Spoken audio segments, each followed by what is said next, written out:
विश्व वंदनीय संत सम्राट सदगुरु कबीर देव,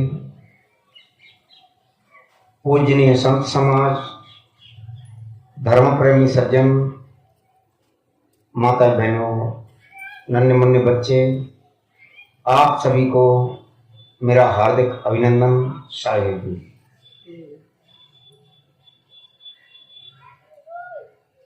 सभी प्राणियों में मनुष्य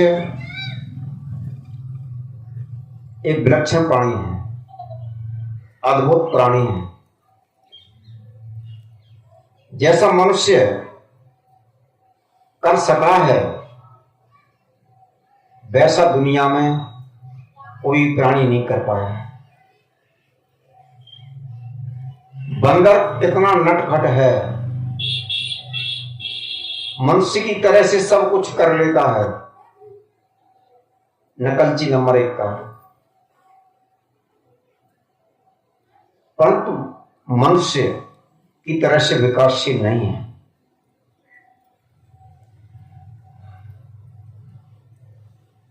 दो प्रकार की सत्ता है जो सबके देखने में आती है। एक सत्ता जड़ात्मक है और दूसरी सत्ता चेतनात्मक सत्ता है। चेतनात्मक सत्ता में मनुष्य के अलावा दूसरे प्राणी कुछ नहीं कर पाए, मनुष्य ही कर पाए। परंतु होता यह है, जिसको वास्तविकता कहते हैं, जिसको सत्यता कहते हैं, सत्य कहते हैं, उस तक हमारी विचारधारा नहीं पहुंचती है, अथवा प्रकृति के गुण धर्मों को ना समझकर हम ऐसी कल्पना कर लेते हैं कि कोई ऐसी एक सत्ता है जो सबको नचा रही है, उसी के हाथ में चोटी है, जैसा वो सत्ता करवाएगी वैसा हम को करना पड़ता है। प्रेमी सज्जनों, शायद इसीलिए बाबा गोस्वामी तुलसीदास जी ने रामचरितमानस में कह दिया, सबहि नचावत राम गोसाई, बंध्यो कीर मरकट की नाई और सबहि नचावत राम गोसाई। जीवन में जो घटना होती हैं, क्यों आती हमारे साथ में, एक तो इस बात को हमने नहीं समझ पाया है, दूसरा प्रकृति में जो घटनाएं हो रही हैं इस बात को भी हमने नहीं समझ पाया है। इसीलिए हम इस बात को ईश्वरीय सत्ता कह देते हैं, भगवान की सत्ता कह देते हैं। आगे क्या होता है, अब भगवान जितने धर्म हैं उन सबके भगवान अलग अलग हैं। एक दूसरे के भगवान को नहीं मानते हैं तो मार काट हो जाती है, अथवा इतने धर्मों की क्या आवश्यकता पड़ गई। हिंदुओं से पूछो ये दुनिया किसने बनाई है। हिंदू धर्म के जो मुख्य अधिकारी हैं, अथवा कहना चाहिए मुख्य महंत हैं, उनके पास बड़े बड़े ग्रंथ हैं जिनको हम पुराण कहेंगे, उनमें बढ़िया कथाएं हैं। दुनिया भगवान ने बनाई है। इस्लाम धर्म में पूछेंगे तो दुनिया को खुदा ने बना के तैयार किया है।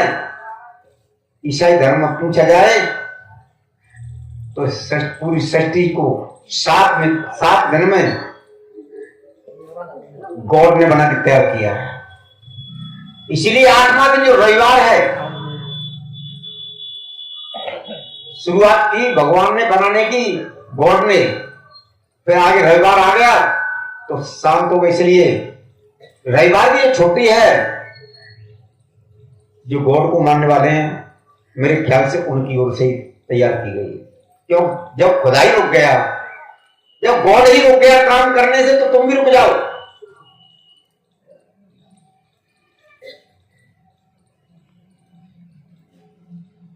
परंतु सदगुरु कबीर इस विडंबना को देखते हैं।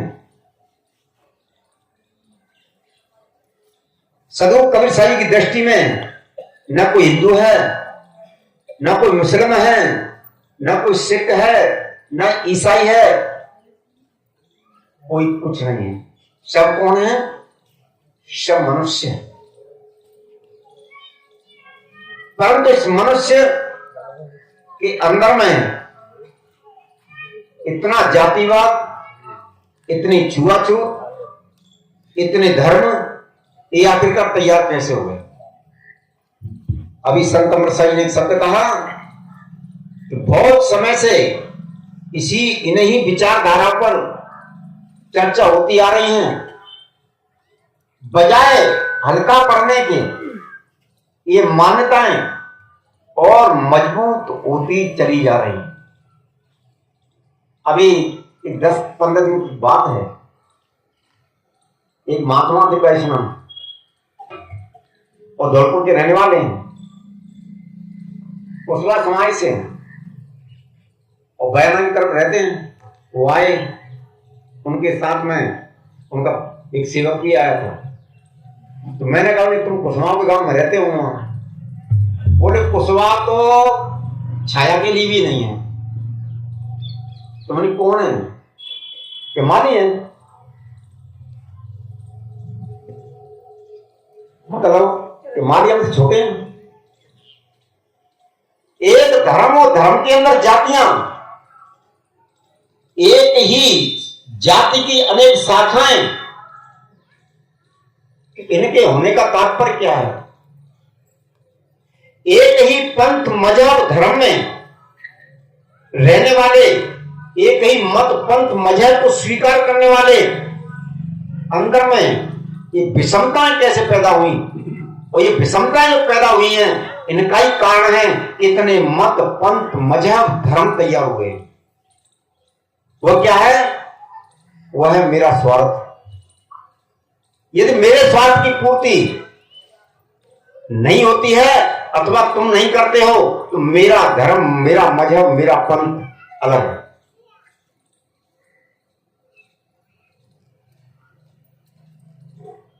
बुद्ध धर्म का जन्म नहीं होता,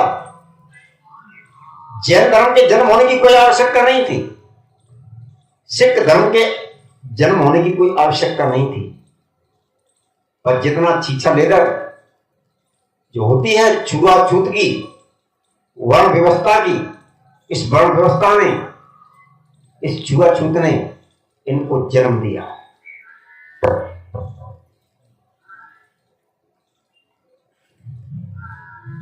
सदगुरु कबीर साहिब ने इसीलिए मानवता की बात कही थी।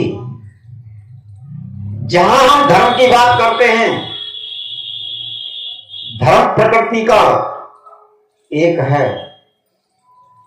जल का धर्म शीतल है, सबके लिए समान है, चाहे किसी भी देश के मनुष्य हो, वो नर हो या नारी हो।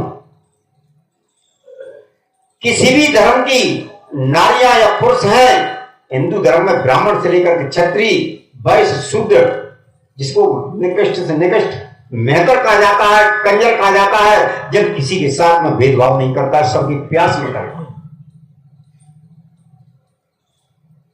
परंतु मैं ऊंच हूं और ये नीच है, मेरे समान दूसरा नहीं है, मेरे ही सम्मान का पोषक हो, ये जो भावना जब प्रकट होती हैं, वहीं भेदभाव तैयार होते हैं और वहीं पर धर्म मजहब पंथ तैयार हो जाता है।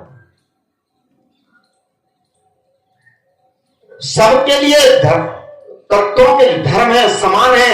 यदि इसी बात को स्वीकार कर लिया गया होता या स्वीकार कर लिया जाए तो कोई मतभेद की आवश्यकता नहीं, धर्मों मजहब पंथों की जरूरत नहीं होंगे तैयार। परंतु जहां पर स्वार्थ प्रथाएं तैयार होती हैं, वहां पर मजहब पंथ धर्म तैयार होते हैं।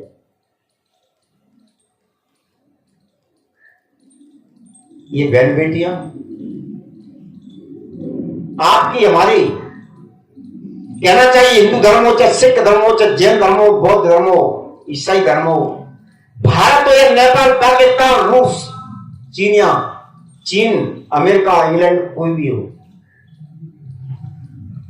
आज भी इस्लाम धर्म के अंदर में नारियों को मस्जिद के अंदर जाकर के नमाज पढ़ने का अधिकार नहीं है। जैन धर्म आज भी ये कहता है कि नारी का तो कल्याण हो ही नहीं सकता है। प्रेम सज्जनों, स्वरूप कवि ने क्या कहा?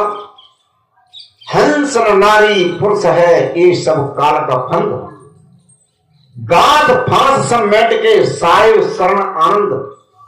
कवि साहब ने मानस जाति में 3 के अलावा चौथे की गिनती ही नहीं की।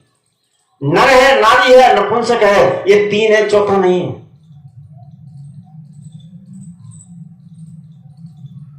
पर जिसको हिंदू धर्म ही कहते हैं, हिंदू धर्म में भी अन्य जातियों की बेटियों की बात ही अलग है। ब्राह्मण, क्षत्रिय, वैश्य जो श्रवण कह जाते हैं, जनरल में आते हैं, ऊंचे कह जाते हैं, उनकी बहन बेटियों को पढ़ने का अधिकार नहीं था। यह बात मैं जब बोलता हूं तो शब्द मेरे लिए आता है, इन शब्दों को मत बोला करो जिसको मैं कहने जा रहा हूं। क्योंकि जब ब्राह्मणों को अपनी बहन बेटियों को पढ़ने का अधिकार नहीं था, तो शूद्रों की बहन बेटियों को पढ़ने का तो अधिकार हो ही कहां से सकता। पर ये मेहरबानी किसकी थी? मैं वो बात कहने जा रहा हूं। ये जो मेहरबानी हुई वो महात्मा ज्योतिराव फुले और सावित्री फुले की हुई। शिक्षा की देवी, मैं इस बात पर बोलता रहता हूं, चंद्र प्रकाश भाई ने ये मेरा प्रवचन डाला भी हुआ है नेट पर। शिक्षा की देवी कौन है? सरस्वती। आज जितने भी मंत्री हैं, सभी मंत्री अपना अपना काम संभाले हुए हैं, परंतु 14 देवता या 33 करोड़ देवता जो कहे जाते हैं, उनको अपनी अपनी जिम्मेदारी निभानी चाहिए थी कि नहीं? जो देवता जिस काम का था, जैसे आज मंत्री लोग हैं वो अपने कार्यभार को संभालते हैं, ऐसे ही सभी देवताओं को अपने अपने काम की जिम्मेदारी संभालनी चाहिए कि नहीं? पर शिक्षा की देवी सरस्वती ने अपना काम ही नहीं संभाला। नारियों की तो बात ही अलग है, पुरुषों को भी पढ़ने का अधिकार नहीं था। यदि शिक्षा की देवी का अधिकार या अस्तित्व या उनकी सम्मान या देने की बात है, तो सावित्री फुले को देना चाहिए। क्योंकि उन्होंने दोनों दंपत्ति ने मिलकर के, दोनों पत्नी ने मिलकर के, और 2 व्यक्ति और थे जो उनके साथ थे। वो कौन थे? वो इस्लाम धर्म के थे। मैं कोई इस्लाम धर्म की प्रशंसा करने नहीं जा रहा हूं, मैं बहुत बता रहा हूं कि इस्लाम धर्म के थे वो बहन भाई, जिन्होंने इनका सहयोग किया, अपने घर में रह करके स्कूल चलवाया। और जीवनी में पढ़ने में मिलता है कि तब स्कूल खुल गए और बहन बेटियों को पढ़ने का अधिकार हुआ, तब 7 बेटियां ब्राह्मण, क्षत्रिय, वैश्यों की क्या हुआ था? चोरी छुपे घरों में पढ़ाई गई थी। प्रेमी सज्जनों, जब ये दशा थी, बहन बेटियों को पढ़ने का अधिकार नहीं, आज ये बेटी मंच पर भजन गा के गई है। ये हमारी माता कुर्सी बैठी हैं, ये माता पांडा में बैठ के भजन सत्संग सुन रही हैं, ये भी अधिकार नहीं था। और इसीलिए प्रतिभा पाटिल और इंदिरा गांधी, सोनिया गांधी अध्यक्ष कांग्रेस की, और यूपी में मायावती, राजस्थान में वसुंधरा राजे, केरला या कर्नाटक में, बंगाल में, वर्तमान में ममता बनर्जी सीएम है। यदि अधिकार ना होता माता बहनों को पढ़ने का, तो क्या यह पद होते? नहीं होते। परंतु और एक बात और साथ में कह दूं, वो ज्योतिबा फुले को नाराजी भी कब आई थी? ज्योतिबा फुले को नाराजी कब आई थी कि जैसे तैसे पढ़ने का अवसर मिला। ज्योतिबा फुले को एक ब्राह्मण के लड़के से मित्रता हुई, और मित्रता होने पर शादी में निमंत्रण दिया, और बारात में जब गए और उन ब्राह्मणों ने पूछा ये कौन है? कि मेरा दोस्त है। किस जाति का है? कि मादी जाति का हूं। झूठ झूठ टीटी करके और अपमान करके वहां से भगा दिया। तब उन्होंने कसम खाई थी कि अब मैं दूसरे पायदान पर काम करूंगा। तो मेरे कहने का तात्पर्य है, ये छुआछूत, ये इतने जाति मजहब पंथ धर्म जो होने का तात्पर्य है, शायद ज्योतिबा फुले का अपमान नहीं होता उस दिन, तो इस पर कसम नहीं खाते। वो अपनी अनपढ़ धर्मपत्नी को, जिस समय लड़कियों को पढ़ने का अधिकार ही नहीं था, उस समय अपनी पत्नी को खुद पढ़ा करके प्राइमरी की शिक्षा दी उन्होंने, और लड़कियों को पढ़ाया। एक काम नहीं होता। परंतु चाहे वो ब्राह्मण हो, चाहे क्षत्रिय हो, वैश्य हो, शूद्र हो, ये तो वर्ण की व्यवस्था की गई। परंतु जब देखा जाता है कि ब्राह्मण ब्राह्मण ही, और शूद्र शूद्र ही, और वैश्य वैश्य ही, भाई भाई, पिता पुत्र, सम्मान और स्वार्थ के लिए लड़ जाते हैं, कट जाते हैं, मरवा दिए जाते हैं और मार दिए जाते हैं। सदु कवि साई के वाक्य था, मानुष तेरा गुमड़ा, मानुष जन्म न पाए के चूके उनकी घात। कवि साई ने कभी भी जाति और वर्ण मजहब का नाम नहीं लिया, सबको मानुष कहकर के पुकारा।